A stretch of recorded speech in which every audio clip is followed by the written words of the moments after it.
નમસ્કાર વિદ્યાર્થી દોસ્તો, એસિડ બેઝ અનુમાપનના પ્રકરણમાં આજે આપણે અનુમાપનના ત્રીજા પ્રકાર નિર્બળ એસિડ વિરુદ્ધ પ્રબળ બેઝના અનુમાપનનો અભ્યાસ કરીશું. નિર્બળ એસિડ વિરુદ્ધ પ્રબળ બેઝના અનુમાપનના જુદા જુદા તબક્કે દ્રાવણની પીએચ શોધવા માટેના સૂત્રો જોઈએ તો શરૂઆતમાં પીએચ માટે પીએચ બરાબર 1/2 pKa - log Ma સૂત્રને આધારે ગણતરી કરવી પડશે, કારણ કે અહીં એસિડ નિર્બળ હોવાથી જલીય દ્રાવણમાં તેનું સંપૂર્ણ આયનીકરણ થતું નથી. પરિણામે ઉત્પન્ન થયેલા H+ની સાંદ્રતા એ મૂળ એસિડની સાંદ્રતા જેટલી લઈ શકાય નહીં, અને પરિણામે H+ બરાબર √Ka × C સૂત્રને આધારે ગણતરી કરવી પડે, અથવા √Ka × Ma. K બરાબર નિર્બળ એસિડનો આયનીકરણ અચળાંક અને Ma બરાબર નિર્બળ એસિડની સાંદ્રતા. સમતુલ્ય બિંદુ પહેલાં pH બરાબર pKa + log millimoles of salt અને મિલીમોલ્સ ઓફ એસિડ, એટલે કે સમતુલ્ય બિંદુ પહેલાં અહીં દ્રાવણમાં ઉત્પન્ન થયેલ ક્ષાર એ નિર્બળ એસિડ અને પ્રબળ બેઝ વચ્ચેની પ્રક્રિયાથી ઉત્પન્ન થયેલો હોવાથી તેના જળ વિભાજનની દ્રાવણના પીએચ ઉપર અસર થાય છે. પરિણામે અનુમાપન દરમિયાન અહીં ક્ષારના મિલીમોલ્સની ગણતરી કરવી પડે છે. પરિણામે દરેક તબક્કે ઉત્પન્ન થયેલ ક્ષારના મિલીમોલ્સ અને તટસ્થીકરણ ન પામેલ એસિડના મિલીમોલ્સને આધારે આ સૂત્રો પરથી સમતુલ્ય બિંદુ પહેલાં પીએચની ગણતરી કરવી પડે. સમતુલ્ય બિંદુએ દ્રાવણ ક્ષારના જળ વિભાજનને લીધે આલ્કલાઇન બનશે. પરિણામે પીએચનું મૂલ્ય 7 કરતાં વધુ હશે, અને સમતુલ્ય બિંદુએ પીએચ બરાબર 1/2 pKw + pKa + log MS સૂત્રની મદદથી ગણતરી કરવી પડશે.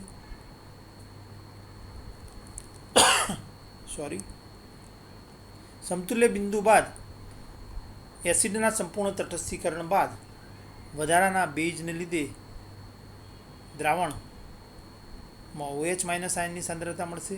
આ વધારાના OH- ની સાંદ્રતાને આધારે POH અને ત્યારબાદ પીએચની ગણતરી કરી શકાય.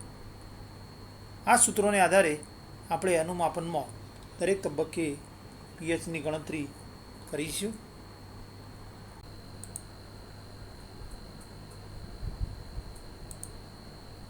નિર્બળ એસિડનું પ્રબળ બેઝ સામેનું અનુમાપન સમજાવો. દાખલા તરીકે 100 ml 0.1 નોર્મલ એસેટિક એસિડનું 0.1 નોર્મલ Na સામેનું અનુમાપન. અહીં એસેટિક એસિડનો આયનીકરણ અચળાંક Kનું મૂલ્ય આપેલું છે, એટલે કે કોઈ પણ એસિડ કે બેઝ આપેલો હોય અને તેના આયનીકરણ અચળાંકનું મૂલ્ય જો આપેલું હોય તો તે નિર્બળ એસિડ છે તેમ માનો. શરૂઆતમાં પીએચ, એટલે કે બ્યુરેટમાંથી NaOH ઉમેર્યા પહેલાં પીએચ. અહીં એસેટિક એસિડ નિર્બળ એસિડ હોવાથી જલીય દ્રાવણમાં તેનું અંશતઃ આયનીકરણ થાય છે. પરિણામે દ્રાવણમાં આયનો, એસિટેટ આયનો H+ અને અવિયોજિત એસિટિક એસિડ સંતુલનમાં હશે, એટલે કે દ્રાવણમાં 3 સ્પીસીસ હાજર હશે: આયનો અને અવિયોજિત એસિટિક એસિડ. પરિણામે ઉત્પન્ન થયેલા H+ની સાંદ્રતા એ મૂળ એસિડની સાંદ્રતા જેટલી લઈ શકાય નહીં. આવા સંજોગોમાં નીચેના સૂત્રની મદદથી દ્રાવણની પીએચની ગણતરી કરવી પડે. પીએચ બરાબર 1/2 pKa - log Ma. Ma બરાબર 0.1 નોર્મલ, જ્યારે K બરાબર આયનીકરણ અચળાંકના મૂલ્યો પરથી pKa ની ગણતરી કરીએ તો pKa બરાબર -log K, અને તેથી બરાબર -log 1.8 × 10⁻⁵ બરાબર -1.8 - log 10⁻⁵, અને 1.8નો log લઈએ, ઘાત આગળ લાવીએ તો +5 log 10 અને log 1.8 એટલે 0.2552 પ્લસ log 10ની કિંમત 1 એટલે કે પ્લસ 5 અને 5 માઇનસ 0.2552 એટલે નિયરેસ્ટ ટુ 4.74 પીકેનું મૂલ્ય આવશે. મિત્રો, એસિડ બેઝ અનુમાપનમાં એક વસ્તુ આપણે યાદ રાખીશું કે એક નિર્બળ એસિડનો આયનીકરણ અચળાંકનું મૂલ્ય 1.8 ઇન્ટુ 10⁻⁻5 પરિણામે એનો પીકે 4.74 થશે. એ જ રીતે એમોનિયા આપેલો હશે તો એના માટે પીકેબીની કિંમત પણ 4.74 થશે. એટલે આ બે મૂલ્યો આપણે યાદ રાખીશું. પીકેના મૂલ્યો પરથી પીએચની ગણતરી કરીએ તો બરાબર 1/2 પીકે બરાબર 4.74 માઇનસ log 10⁻⁻1 બરાબર 1/2 ઘાત આગળ લાવીએ તો +1 log 10ની કિંમત 1 અને 1 પ્લસ 4.74 એટલે 5.74 ડિવાઇડેડ બાય 2 બરાબર 2.87 એટલે કે 100 ml 0.1 નોર્મલ એસેટિક એસિડના દ્રાવણની પીએચ 2.87 થશે. બીજા અર્થમાં દ્રાવણમાંથી બ્યુરેટમાંથી NaOH ઉમેર્યા પહેલાં દ્રાવણની પીએચ 2.87 થશે. 25 ml 0.1 નોર્મલ NaOHનું દ્રાવણ બ્યુરેટમાંથી ઉમેર્યા બાદ અહીં 100 ml 0.1 નોર્મલ એસેટિક એસિડ લીધેલ છે. પરિણામે શરૂઆતમાં એસિડના મિલીમોલ્સ બરાબર 100 ગુણ્યા 0.1 એટલે કે 10 મિલીમોલ્સ થશે. અને અગાઉ આપણે સૂત્ર જોઈએ એ પ્રમાણે કે સૂત્રમાં આપણે પીએચ બરાબર PK plus log millimoles of 4 acid શોધવાનું છે. પરિણામે ક્ષારના મિલીમોલ્સ શોધવા પડશે. તો અનુમાપન દરમિયાન અહીં એસિડ અને બેઝ બંનેની સાંદ્રતા સમાન હોવાથી બ્યુરેટમાંથી જેટલા ml બેઝ ઉમેરવામાં આવે તેટલા ml એસિડનું તટસ્થીકરણ થશે, તેટલો જ ક્ષાર ઉત્પન્ન થશે. બીજા અર્થમાં ઉત્પન્ન થયેલ ક્ષારના મિલીમોલ્સ બરાબર તટસ્થીકરણ પામેલ એસિડના મિલીમોલ્સ થશે, એટલે કે ઉમેરેલા બેઝના મિલીમોલ્સ થશે. બ્યુરેટમાંથી 25 ml બેઝ ઉમેરેલો છે, પરિણામે ઉત્પન્ન થયેલા ક્ષારના મિલીમોલ્સ બરાબર 25 ગુણ્યા 0.1 બરાબર 2.5 મિલીમોલ્સ થશે. 10 મિલીમોલ્સમાંથી 2.5 મિલીમોલ્સનું તટસ્થીકરણ થયું. પરિણામે તટસ્થીકરણ ન પામેલ એસિડના મિલીમોલ્સ બરાબર શરૂઆતમાં એસિડના મિલીમોલ્સ ઓછા તટસ્થીકરણ પામેલ એસિડના મિલીમોલ્સ બરાબર 10 ઓછા 2.5 બરાબર 7.5 મિલીમોલ્સ તટસ્થીકરણ ન પામેલ એસિડના મિલીમોલ્સ આવશે. અને પીએચ બરાબર પીકે પ્લસ log ઉત્પન્ન થયેલા ક્ષારના મિલીમોલ્સ અને તટસ્થિત ન પામેલ એસિડના મિલીમોલ્સ જો મૂકીએ તો પીએચ બરાબર પીકે બરાબર 4.74 આગળ આપણે ગણતરી કરી છે, પ્લસ log ક્ષારના મિલીમોલ્સ 2.5 અને તટસ્થિત ન પામેલ એસિડના મિલીમોલ્સ 7.5 2.5 અને 7.5નો છેદ ઉડાડીએ તો 1/3 અને 1/3 એટલે કે -log 3 લઈ શકાય. અને 3નો log જોઈએ તો 0.4751 આવશે. અને 4.74 માઇનસ 0.4751 બરાબર 4.26 થશે. એટલે કે અહીં દ્રાવણની પીએચ બરાબર 4.26 થશે. દ્રાવણ એસિડિકથી બેઝિક તરફ જાય છે, પરિણામે પીએચનું મૂલ્ય સતત વધતું જશે. ત્રીજું, 50 ml 0.1 નોર્મલ NaOHનું દ્રાવણ ઉમેર્યા બાદ પીએચ એટલે કે 50% તટસ્થીકરણ પીએચ. શરૂઆતમાં એસિડના મિલીમોલ્સ 10 મિલીમોલ્સ. ક્ષાર કેટલો ઉત્પન્ન થશે તો 50 ml બેઝ ઉમેરીએ એટલે 50 ml એસિડનું તટસ્થીકરણ થાય. પરિણામે ઉત્પન્ન થયેલા ક્ષારના મિલીમોલ્સ એ ઉમેરેલા બેઝના મિલીમોલ્સ જેટલા થશે. પરિણામે 50 ગુણ્યા 0.1 બરાબર 5 મિલીમોલ્સ ક્ષારના મિલીમોલ્સ થશે. અને તટસ્થીકરણ ન પામેલ બેઝ એસિડના મિલીમોલ્સ બરાબર શરૂઆતમાં એસિડના મિલીમોલ્સ ઓછા તટસ્થીકરણ પામેલ એસિડના મિલીમોલ્સ એટલે કે 10-5 બરાબર 5 મિલીમોલ્સ થશે. પીએચ બરાબર પીકે પ્લસ લોગ ક્ષાર સોડિયમ એસિટેટના મિલીમોલ્સ અને તટસ્થીકરણ ન પામેલ એસિટિક એસિડના મિલીમોલ્સ એટલે પીકે બરાબર 4.74 પ્લસ લોગ તટસ્થીકરણ પામેલ એસિડના તટસ્થીકરણ ન પામેલ એસિડના મિલીમોલ્સ 5 અને ઉત્પન્ન થયેલ ક્ષારના મિલીમોલ્સ પણ 5 એટલે લોગ 1 અને તેની કિંમત થશે 0 એટલે કે પીએચ બરાબર પીકે થશે એટલે કે પીએચ બરાબર 4.74 એટલે કે પીકે જેટલી કિંમતથી આ બિંદુને અર્ધગામી બિંદુ તરીકે ઓળખવામાં આવે છે. એટલે કે બીજા અર્થમાં કોઈ પણ નિર્બળ એસિડ આપેલો હોય અને તેનું 50% તટસ્થીકરણ એ પીએચનું મૂલ્ય શોધવું હોય તો આયનીકરણ અચળાંકને આધારે આપણે પીકેની ગણતરી કરીએ. બીજા અર્થમાં કે પીએચ બરાબર પીકે જેટલું જ થાય.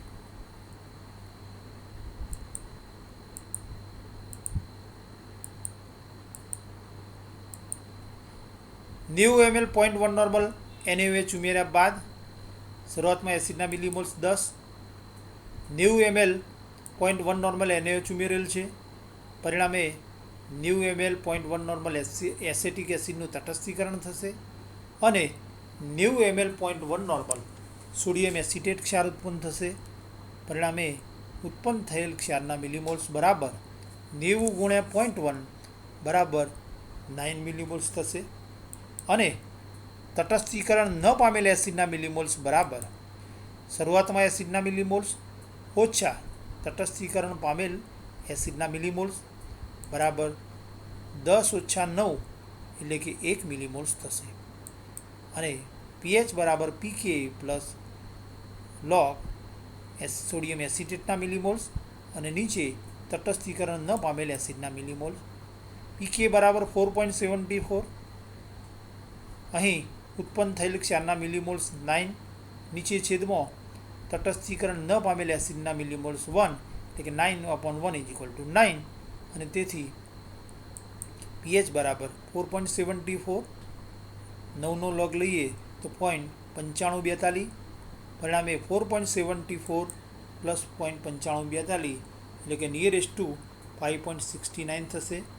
એટલે કે 100 ml 0.1 નોર્મલ એસિટિક એસિડના દ્રાવણમાં પીએચ 0.1 નોર્મલ NaOHનું 90 ml દ્રાવણ ઉમેરીએ ત્યારે દ્રાવણની પીએચ વધીને 5.69 થશે. 99.9 ml 0.1 નોર્મલ NaOHનું દ્રાવણ ઉમેર્યા બાદ પીએચ શરૂઆતમાં પીએચ 10 મિલીમોલ્સ ઉત્પન્ન થયેલ ક્ષારના મિલીમોલ્સ તો જેટલો બેઝ ઉમેર્યો છે તેટલા જ ક્ષાર ઉત્પન્ન થવાનો. પરિણામે 99.9 × 0.1 બરાબર 9.99 મિલીમોલ્સ થશે અને તટસ્થીકરણ ન પામેલ એસિડના મિલીમોલ્સ બરાબર 10 ઓછા 9.99 એટલે કે 0.01 મિલીમોલ્સ થશે અને આ કિંમતો પીએચ બરાબર PK plus log millimoles of salt upon millimoles of એસિડમાં મૂકીએ તો પીકે બરાબર 4.74 પ્લસ લોગ 9.99 અપોન 0.01 પરિણામે 4.74 છેદ ઉડી જાય 9.99 એટલે 999 ભાગ્યા 100 અને 1/100 એટલે અહીંયા આગળ 999 લખી શકાય એટલે કે લોગ 999. 4.74 3 ડિજિટ 999 એટલે 3 - 1 એટલે 2 અને 99ના 9મા ખાનામાં લોગ જોઈએ તો 999 આવશે અને પરિણામે 4.74 પ્લસ 2.999 એટલે કે લગભગ 3 લઈએ તો બીજા અર્થમાં પીએચ બરાબર 7.74 મળશે. એટલે કે સમતુલ્ય બિંદુ પહેલાં 99.9 ml જ્યારે NaOH ઉમેરેલો હોય ત્યારે દ્રાવણની પીએચ 7.74 થશે. 100 ml 0.1 નોર્મલ NaOHનું દ્રાવણ ઉમેર્યા બાદ પીએચ એટલે કે અહીં 100 ml 0.1 નોર્મલ NaOH જ્યારે ઉમેરવામાં આવે ત્યારે એસિટિક એસિડનું સંપૂર્ણ તટસ્થીકરણ થશે. બીજા અર્થમાં સમતુલ્ય બિંદુએ પીએચ. અહીં સમતુલ્ય બિંદુએ એસિટિક એસિડનું સંપૂર્ણ તટસ્થીકરણ થતું હોવાથી દ્રાવણમાં ફક્ત ક્ષાર સોડિયમ એસિટેટ અને પાણી જ હાજર હશે. ઉત્પન્ન થયેલો ક્ષાર એ નિર્બળ એસિડ અને પ્રબળ બેઝ વચ્ચેની પ્રક્રિયાથી ઉત્પન્ન થયેલો હોવાથી તેનું જળ વિભાજન થાય છે અને જળ વિભાજન થવાથી દ્રાવણ આલ્કલાઇન બને છે. પરિણામે અહીં સમતુલ્ય બિંદુએ પીએચનું મૂલ્ય 7 કરતાં વધુ હશે.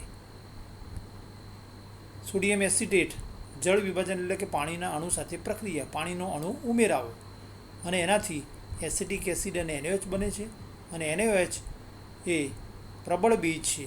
પરિણામે દ્રાવણ બેઝિક બને છે. અહીં સમતુલ્ય બિંદુએ દ્રાવણની પીએચ નીચેના સૂત્રો પરથી ગણી શકાય. પીએચ બરાબર 1/2 pKw plus pKa plus log ms. pKw બરાબર 14 થશે. pKની કિંમત આપણે ગણતરી કરી એ પ્રમાણે 4.74. log ms એટલે કે ક્ષારના મિલીમોલ્સની ગણતરી કરવી પડશે. ક્ષાર કેટલા મોલ ઉત્પન્ન થયો એ ગણતરી કરવી પડશે. તો અગાઉ આપણે H+ ને OH- ની સાંદ્રતા ગણતરી માટે જે સૂત્ર ઉપયોગ કરતા હતા એ કે H+ની સાંદ્રતા માટે તટસ્થીકરણ ન પામેલા એસિડના મિલીમોલ્સ નીચે છેદમાં દ્રાવણનું કુલ કદ, OH- સાંદ્રતા શોધવી હોય તો તટસ્થીકરણ ન પામેલ બેઝના મિલીમોલ્સ નીચે છેદમાં દ્રાવણનું કુલ કદ. એ જ રીતે અહીં ક્ષારના મોલ શોધવા માટે ઉત્પન્ન થયેલ ક્ષારના મિલીમોલ્સ નીચે છેદમાં દ્રાવણનું કુલ કદ સૂત્રને આધારે એમએસની ગણતરી કરીએ તો MS બરાબર ઉત્પન્ન થયેલ ક્ષારના મિલીમોલ્સ નીચે છેદમાં દ્રાવણનું કુલ કદ. 100 ml એસિટિક એસિડ લીધેલો હતો અને બ્યુરેટમાંથી 100 ml 0.1 નોર્મલ NaOH ઉમેરીએ ત્યારે 100 ml એસિટિક એસિડના તટસ્થીકરણથી 100 ml 0.1 નોર્મલ સોડિયમ એસિટેટ ક્ષાર ઉત્પન્ન થશે અને દ્રાવણનું કુલ કદ 100 + 100 એટલે કે 200 મિલી થશે. એટલે કે ઉત્પન્ન થયેલ ક્ષારના મિલીમોલ્સ બરાબર 100 × 0.1 નીચે છેદમાં 200, બીજા અર્થમાં 10/200 એટલે કે MS બરાબર 5 × 10⁻² મોલ થશે. એમએસની કિંમતને આધારે log ms શોધીએ તો log ms બરાબર log 5 × 10⁻² બરાબર log 5 ઘાત આગળ આવે તો -2 log 10 અને log 10ની કિંમત 10 થશે. log 5 એટલે કે 5નો log થશે 0.6990 - 2 એટલે કે અહીં log msની કિંમત થશે -1.3. આ કિંમતો સમતુલ્ય બિંદુએ પીએચ શોધવાના સૂત્રમાં મૂકીએ તો પીએચ બરાબર 1/2 pKw plus pKa plus log ms. પરિણામે 1/2 pKw બરાબર 14, pKa બરાબર 4.74 અને log msની કિંમત -1.3. પરિણામે અહીં -1.3. પરિણામે 18.74 -1.3 એટલે કે 17.44 / 2 એટલે કે pH બરાબર 8.72 થશે. એટલે કે દ્રાવણ બેઝિક બનશે. સમતુલ્ય બિંદુ બાદ એટલે કે 100.1 ml 0.1 નોર્મલ NaOHનું દ્રાવણ ઉમેર્યા બાદ pH 100 ml એસિટિક એસિડના દ્રાવણમાં 100.1 ml 0.1 નોર્મલ NaOHનું દ્રાવણ ઉમેરીએ તો 100 ml 0.1 નોર્મલ એસિટિક એસિડના તટસ્થીકરણ માટે 100 ml 0.1 નોર્મલ એસિડની જ જરૂર છે, બેઝની જ જરૂર છે. પરંતુ 100.1 ml જો 0.1 નોર્મલ NaOH ઉમેરીએ તો તેમાંથી 100 ml NaOH તટસ્થીકરણમાં વપરાઈ જશે, જ્યારે 0.1 ml 0.1 નોર્મલ NaOH દ્રાવણમાં આધિક્ય પ્રમાણમાં રહેશે.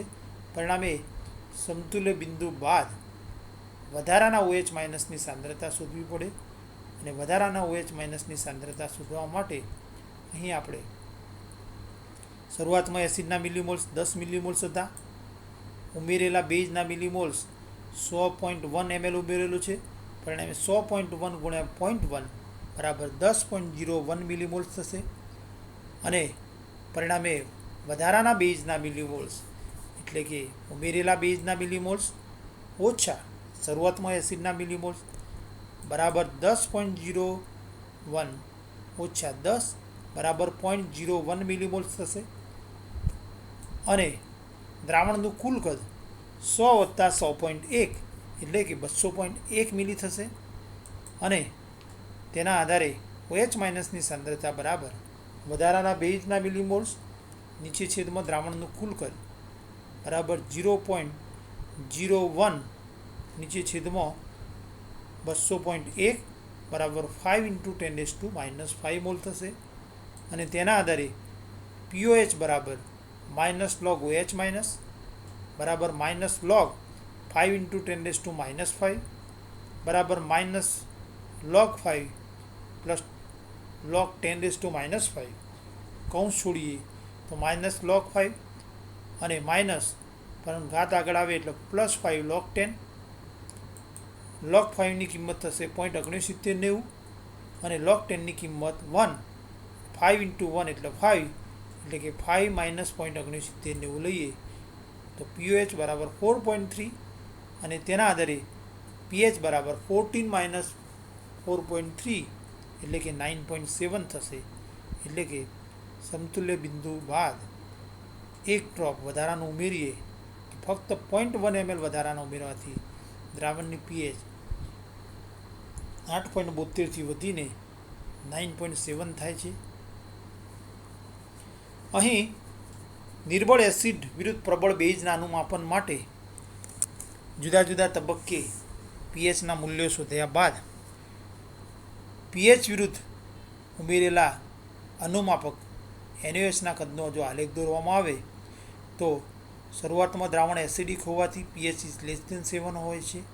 પરંતુ ક્રમશઃ બ્યુરેટમાંથી NaOH ઉમેરતો દ્રાવણ આલ્કલાઇન તરફ વધે છે. એટલે કે pHનું મૂલ્ય વધતું હોવાથી આલેખ S આકારનો મળે છે, જે પ્રબળ એસિડ વિરુદ્ધ પ્રબળ બેઝના આલેખ જેવો જ આકાર ધરાવે છે.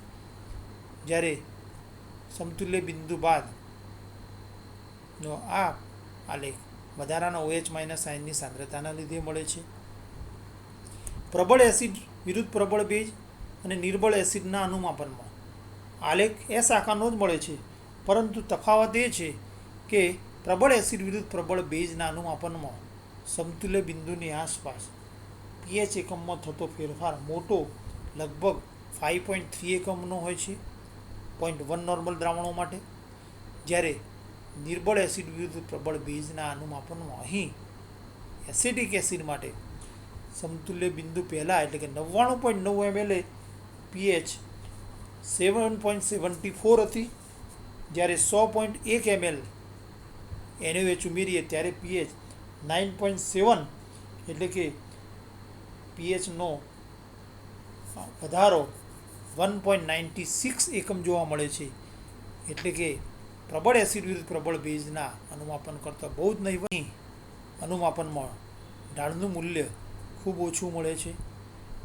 બાકી ઢાળના મધ્યબિંદુએ અનુવર્તી અનુમાપકનું કદ એ અનુમાપનનું સમતુલ્ય બિંદુ આપે છે અને સમતુલ્ય બિંદુએ દ્રાવણની pH 7 કરતાં વધુ હશે. આ જ રીતે આપણે જુદા જુદા બિંદુએ pHના મૂલ્યો શોધી અનુમાપન વક્રની રચના કરી શકાય. Thank you for watching.